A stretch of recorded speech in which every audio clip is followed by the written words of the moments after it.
Okay, this is the last lesson, 4.7, that we probably didn't get a chance to go over much because of the waffles or the video, depending on if you're middle school or high school. So I thought I'd do a couple of problems for you. So these are piecewise functions, meaning part of the function is defined by one equation and part is defined by another equation. So this first one, f of x, for number 3, f of x is 5x minus 1 when x is less than negative 2. So if x is on this side of negative 2, the function will look like that, but over here at negative 2. And they draw an open circle to show that it doesn't include negative 2, because there's no line under here. And then if x is greater than negative 2, it's the function x plus 3. So that looks something like this without being too accurate. And this does include the point, because there's a greater than or equal sign here. So the function looks like this.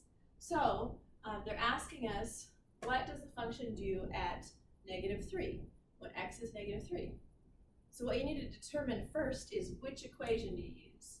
So is negative 3 less than negative 2 or greater than negative 2? Well, it's obviously less than negative 2, so we're going to use this top function. So then we'll plug in negative 3 for x in the top function, and then simplify. So 5 times negative 3 is negative 15 minus 1 equals negative 16. And then if you graphed it, which you didn't have to for this problem, but if you graphed it, you could check and see, oh yeah, that should be about over here at negative 3, it'd be about negative 16. My graph should be a little steeper, like that, yeah. So that should be down at negative 16. So that's all you do. Okay, the next problem that I'll show you is on number 15, which is the next set of problems. Although I want to go back up to number, remember starting on number 7, in your book they have another function called g of x. So you want to make sure you use g of x in problems 7, 9, and 11.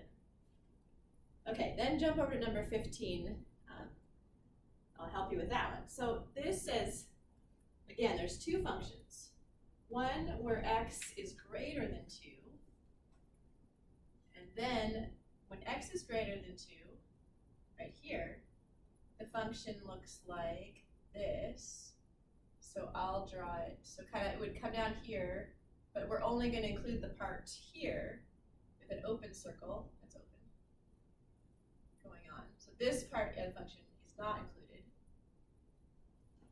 And you don't have to graph it. I'm just trying to give you a visual. And then when x, I just did the opposite.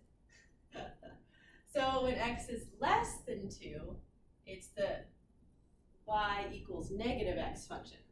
So it looks like this. But when x is greater than 2, it's x minus 6. So that would start down here at negative 6 and have a slope of 1. So that would look something like this. So that will come up here. Probably something like that. Yeah. So that's what our function, our piecewise function looks like. It has two pieces. So they ask us to figure out what's the domain and range. Okay, domain is all the x values. So look along here, left to right, and say, are all the values going to be used? Well, yes, they are, because this is going to go on forever in that direction. So all the possible values out this direction can be used. And this is going to go on forever here. So all the possible values there will be used. So domain is all real numbers. Okay, but what about the range? So the range, it looks like there's kind of a piece missing here. As if we go up and down, we see that it goes up forever, because that's going to keep going out, so up forever. But it doesn't, it starts down here and then goes up from there. So the stuff down here will not be included at all. So we need to figure out what is that number. So that number is when x is 2. So we need to figure out what y equals when x is 2. So let's plug in this 2 for x. So 2 minus 6. So then y equals negative 4. So that's what's happening right here. Y equals negative 4. So if that's true, then the range will be everything greater than negative 4.